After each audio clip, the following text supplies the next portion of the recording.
Halo guys, kembali lagi di acara Bincang-Bincang Santai di episode pertama.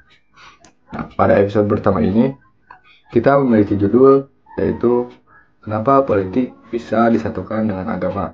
Atau apakah politik bisa disatukan dengan agama? Nah, kenapa kita membahas politik? Karena politik memang selalu ramai dan gaduh di negeri ini ya. Apalagi pada tahun 2024 adalah tahun politik yang dimana pemilihan presiden yang sangat gaduh pada tahun lalu dengan berbagai plus minusnya dari masing-masing calon presiden. Perbincangan politik memang akan selalu ramai dan tampaknya tidak akan pernah sepi. Di Mesir itu presidennya berkata begini, kalau agama dicampur dengan politik, maka politik akan rusak. Nah, kalau politik dicampur dengan agama, maka agama yang akan rusak. Ini menggambarkan seakan-akan dia bertolak belakang. Kenapa? Karena agama itu mengajak kepada kebaikan, mengajak kepada kemaslahatan, dan sebagainya. Sedangkan sebagian dari politisi dalam kenyataannya bertolak belakang dengan itu. Jadi banyak yang bilang, jangan masukkan politik dalam agama. Jangan masukkan agama dalam politik. Bisa jadi ada orang yang menggunakan agama untuk meraih tujuan politik, meraih kekuasaan, itu tidak dibenarkan sama sekali. Tapi dalam prakteknya itu kerap kali terjadi. Dan sekali lagi, bukan hanya di negeri ini, tetapi di semua belahan dunia manapun. Orang akan menghalalkan segala cara menggunakan medium apapun untuk apapun termasuk agama yang sangat mudah dipreteli.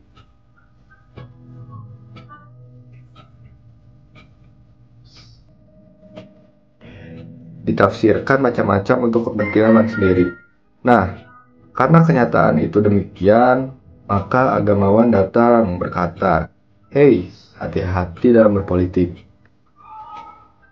Politik itu candu." Mungkin banyak juga yang berkata, apakah agama dan politik bisa berjalan seiring seirama?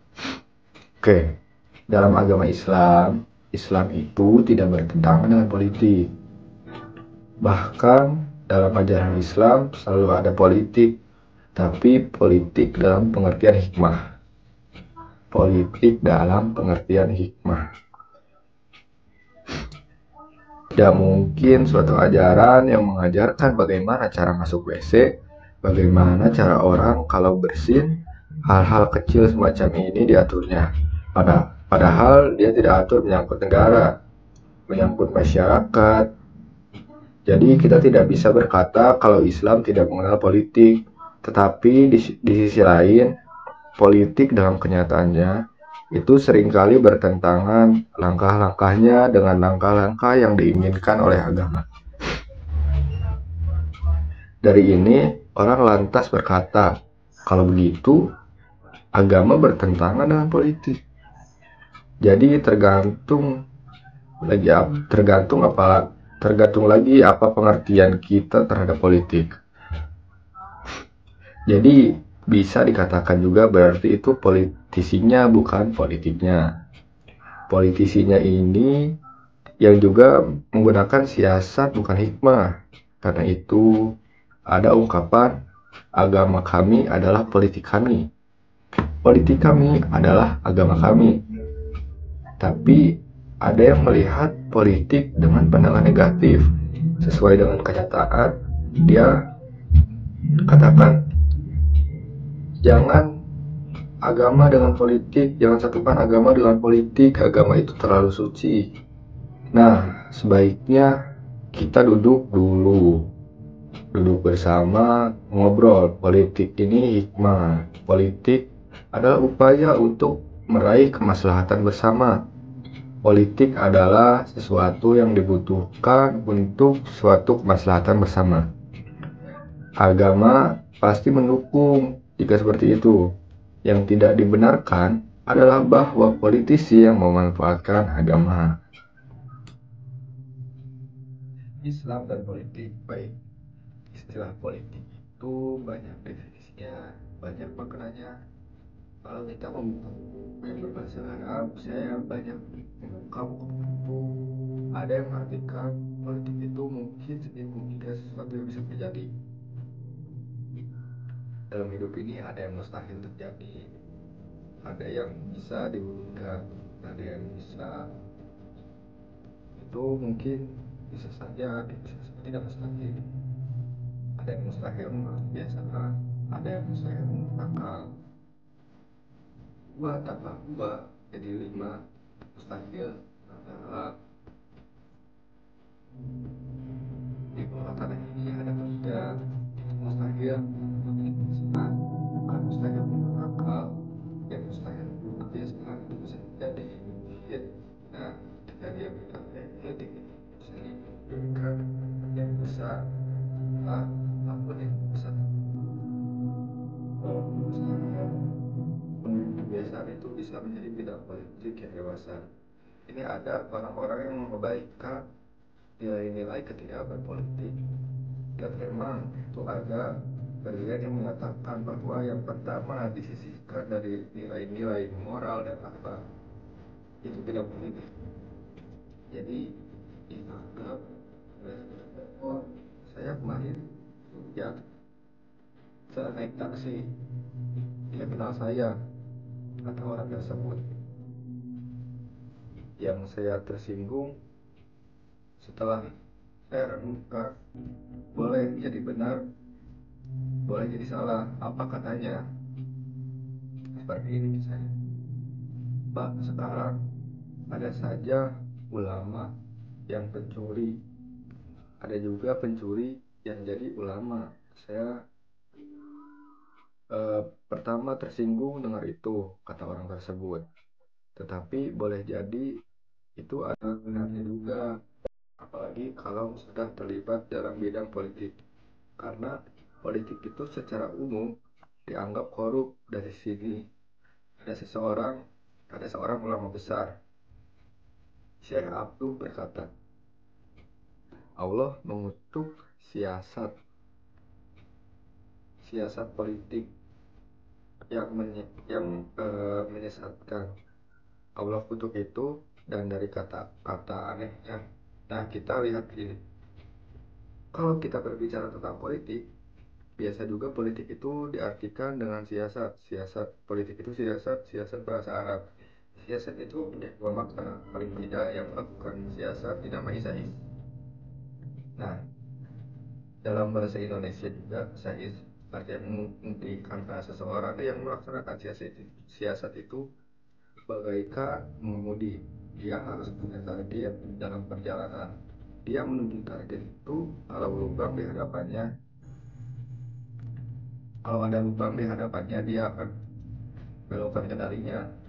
Supaya menghindar dari lubang tersebut, setir mobil dia bisa dia ke kanan, bisa dia ke kiri, sehingga siasat atau sais itu berarti pengendali. Makna yang kedua, dari kata siasat ini adalah kuman yang menjadikan bibit lubang dan berbau. Untuk kumannya itu, jadi ketika berkata Allah, siasat itu sakit gigi ini, tapi dalam kenyataannya memang ada siasat dalam pengertian politik yang kotor, yang penuh bunga, yang harus dicabut supaya sembuh. Nah, saya masih mau berlanjut. Orang yang pertama memperkenalkan kata politik itu adalah Plato, seorang filosof Yunani sekitar abad keempat sebelum Masehi. Dia berkata bahwa sebenarnya manusia ini dalam kehidupan kesehariannya itu berpolitik, selalu berusaha untuk bekerja mencapai kemaslahatan bersama.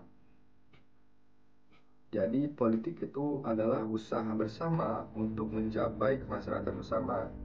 Pada mulanya itu bagus, semua kita berpolitik, tapi dalam perjalanan waktu dan dalam prakteknya ini ada yang menyimpang dari itu, sehingga ada yang mengartikan politik itu adalah kegiatan yang diarahkan untuk memperoleh kekuasaan, baik secara konstitusional maupun inkonstitusional. Kegiatan yang mengarah memperoleh kekuasaan dinamai politik, itu hal yang diartikan seperti itu. Ada lagi yang artinya ini politik itu adalah proses menegakkan kekuasaan untuk menegakkan peraturan atau keadilan.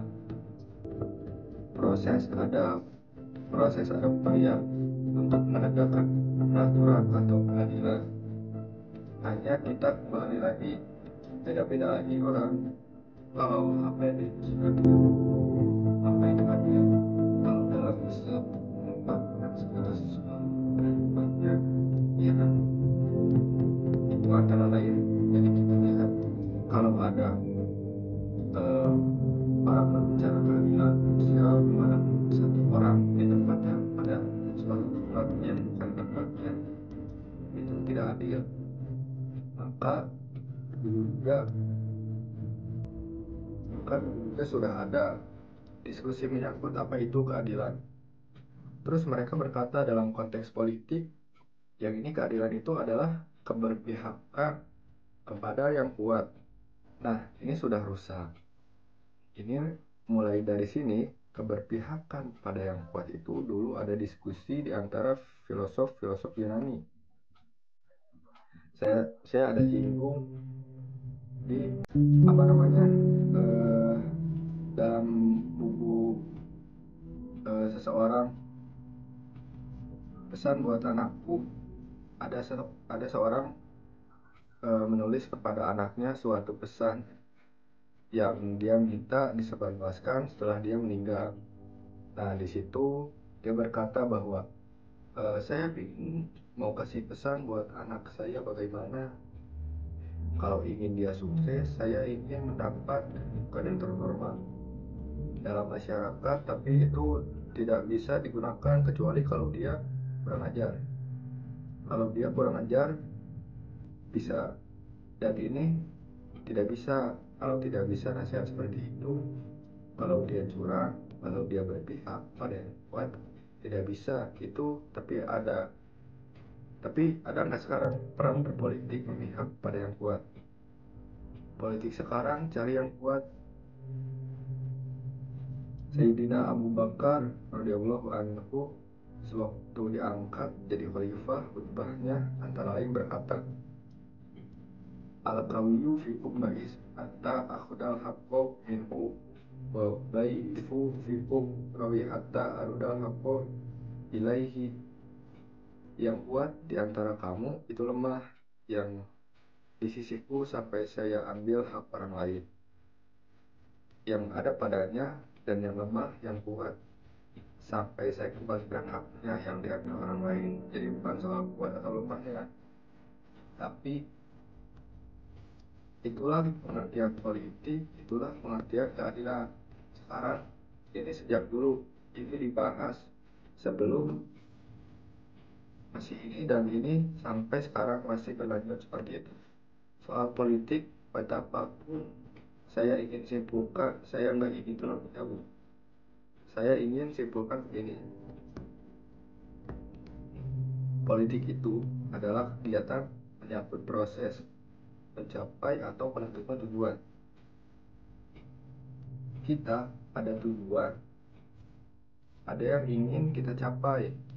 Dulu kita di Indonesia zamannya Pak Harto, kita ada GBHN, garis-garis besar haluan negara. Kita menuju ke sana, semua menteri itu kan dihapus. Sekarang ada pemikiran mau kembali lagi ke sana. Sebenarnya politik itu kita harus tahu kita mau mengarah ke sana, atau Anda tahu arah. Bagaimana Anda mengemudi kendaraan tidak tahu arahnya, mau kemana harus ditentukan arah kita kemana.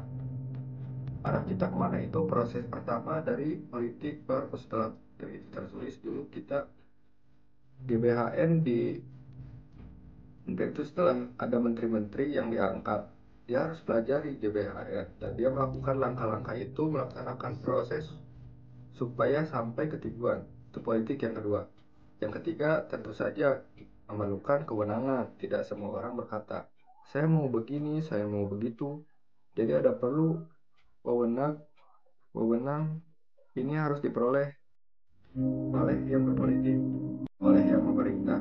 Baik kewenangan itu diperoleh secara sah maupun tidak sah. Nah, tulis dulu punya wewenang mestinya supaya aman. Kewenangan itu diperoleh secara sah. Itu sebabnya kita di Indonesia ada pemilu. Itu untuk memperoleh kewenangan harus ada ini, kewenangan itu harus ada kesimpulan umum. Bahasan para pakar sedikit dengan kurangnya tentang politik. Tapi ya nih, menurut kalian sendiri, intinya deh, agama dan politik ini bisa disatuin apa enggak?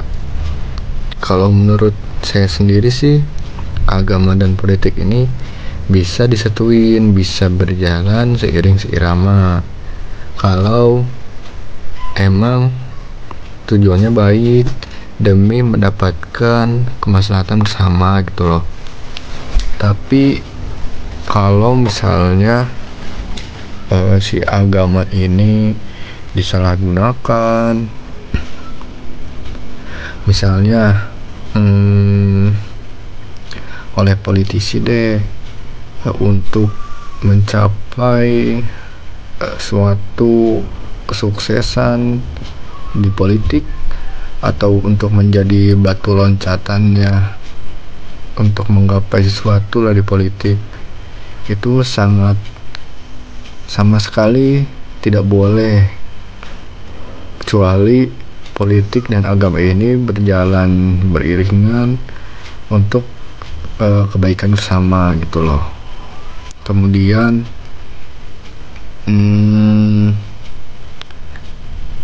agama dan politik ini kerap kali ada contoh yang tidak baik tapinya di politisi kita di Indonesia.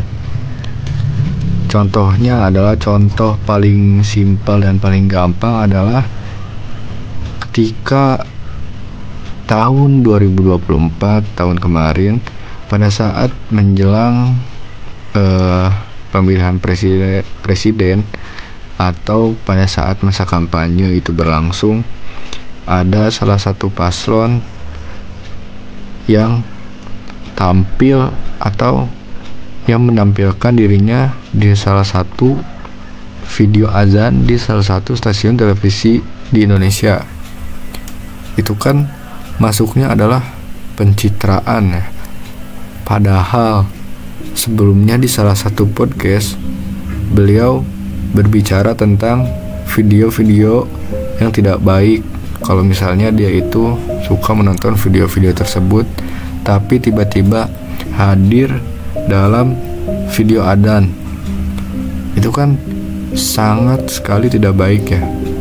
Apalagi beliau adalah salah satu calon presiden kita di masa depan pada saat itu. Meskipun begitu, politik dan agama ini tidak bisa dipungkiri kalau dua-duanya ini memang ada sangkut pautnya gitu loh. Kalau politik tidak didasari dengan agama, menurut saya politik ini akan menjadi suatu hal yang sangat-sangat serakah. Kenapa? Karena agama ini adalah dasar bagi semua hal gitu menurut saya. Contoh lain adalah jika jika politik ada di dalam agama itu, contohnya seperti apa ya? Contohnya itu ketika ada tata cara sholat, itu politik bukan ya dalam agama? Saya juga tidak tahu. Cuman intinya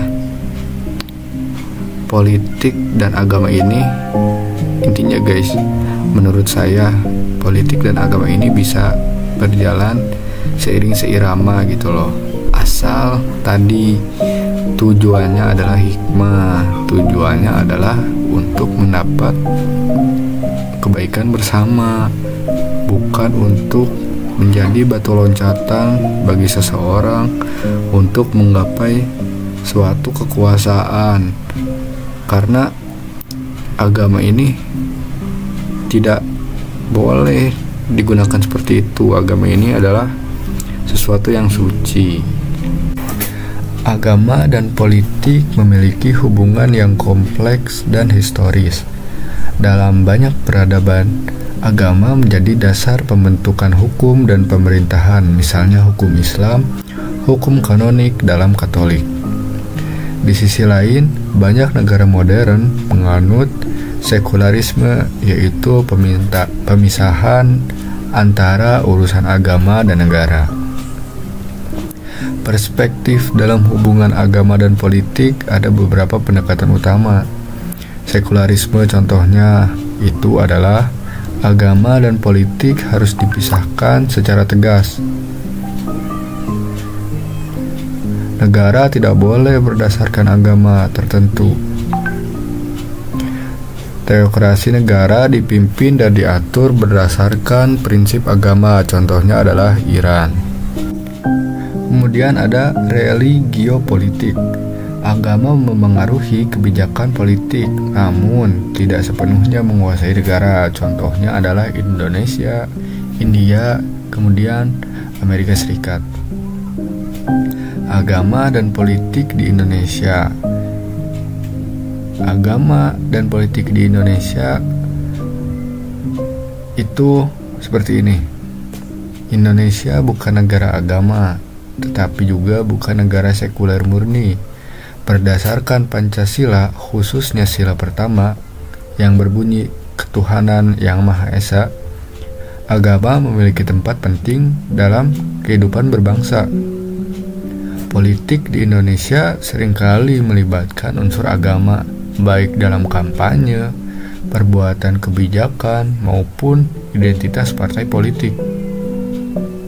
Terdapat partai-partai berbasis agama, contohnya seperti PKS, PPP, PKB, dan lainnya, dan partai nasionalis yang juga memanfaatkan sentimen agama. Ada juga dampak positif agama dalam politik. Yang pertama ada etika dan moralitas politik. Agama bisa menjadi panduan moral dalam memimpin dengan adil dan jujur. Kemudian ada keadilan sosial. Agama mendorong kepedulian terhadap kaum lemah, miskin, dan terpinggirkan. Yang ketiga ada partisipasi publik. Tokoh agama dapat mendorong masyarakat untuk aktif dalam politik demi kebaikan bersama. Nah, jika ada dampak positif, pastinya juga ada dampak negatif. Dampak negatif dan tantangan agama dan politik adalah politik identitas salah satunya. Penggunaan agama untuk menguatkan kekuasaan atau menyerang lawan politik bisa memecah belah masyarakat. Yang kedua ada radikalisme.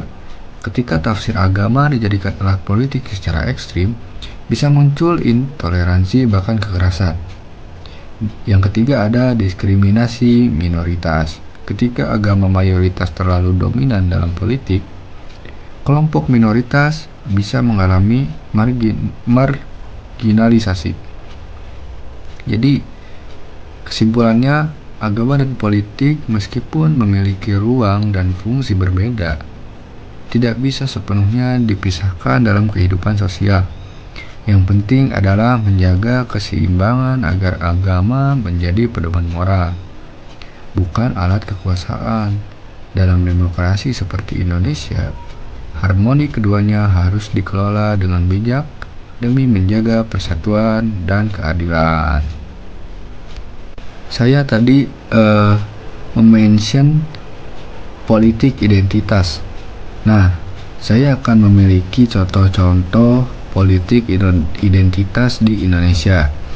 Nah, contoh kasusnya ada pada Pilkada DKI tahun 2017. Kasus Pilkada DKI Jakarta tahun 2017 adalah contoh paling nyata bagaimana agama dimanfaatkan dalam politik. Basuki Cahayapurnama atau Ahok, seorang Kristen dan keturunan Tionghoa, mencalonkan diri sebagai gubernur DKI. Nah, kontroversinya, ucapannya yang mengutip pada Al-Quran dalam kampanye dituduh menistakan agama. Kemudian memicu gelombang demonstrasi besar oleh kelompok Islam yang kita kenal dalam aksi 212. Nah, dampaknya adalah meningkatnya ketegangan sosial berbasis agama dan ras, penguatan politik identitas berbasis agama di tingkat nasional. Yang ketiga adalah Ahok kalah dan akhirnya dipenjara karena kasus penistaan agama. Peristiwa ini menunjukkan bagaimana isu agama bisa dimobilisasi untuk kepentingan politik, bahkan melebihi isu kinerja dan kebijakan politik. Identitas berbasis agama bisa mengancam kebinekaan dan toleransi. Nah, di sini juga ada peran partai politik yang berbasis agama. Justru di Indonesia ada berbagai partai politik yang tadi sudah saya sebutkan. Partai-partai ini memperjuangkan aspirasi umat, namun juga dihadapkan pada tantangan untuk tetap relevan di era demokrasi yang menuntut inklusivitas dan pluralitas. Agama dalam kebijakan publik, contoh keterlibatan agama dalam kebijakan. Undang-Undang Pesantren 2015, Undang-Undang Pesantren tahun 2019 merupakan bentuk pengakuan negara terhadap lembaga pendidikan Islam tradisional. Kebijakan jilbab di sekolah, beberapa daerah pernah mewajibkan, lalu dikritik karena dianggap melanggar hak kebebasan individu. Nah, tantangannya adalah negara harus menjaga keseimbangan antara aspirasi agama dan prinsip kebebasan sipil. Nah, ada juga nih dalam pandangan akademik, beberapa ahli politik dan sosiolog melihat bahwa agama dan politik bisa menjadi kekuatan moral asal tidak digunakan sebagai mobilisasi sektariatan. Kekhawatiran muncul ketika tafsir agama menjadi absolut dan digunakan untuk membenarkan tindakan intoleran, diskriminatif atau bahkan kekerasan. Negara harus bersikap netral secara institusional, namun tetap menghormati peran agama dalam kehidupan publik. Nah, jadi agama dan politik di Indonesia saling memengaruhi. Agama bisa menjadi kekuatan positif jika diarahkan untuk membentuk politik yang bermoral dan berkeadilan. Namun, politisasi agama berisiko besar memecah masyarakat, memperkuat diskriminasi, dan merusak demokrasi. Masyarakat elit perlu mendewasakan cara berpolitik agar agama tidak dijadikan alat kekuasaan, melainkan sumber inspirasi untuk membangun keadaan publik. Oke. Terima kasih untuk teman-teman yang sudah menonton dan menyimak tentang agama dan politik yang tadi sudah saya dan kita semua bahas bersama. Untuk episode selanjutnya akan dikabarkan selanjutnya. Tunggu info dan topik-topik selanjutnya tidak kalah seru.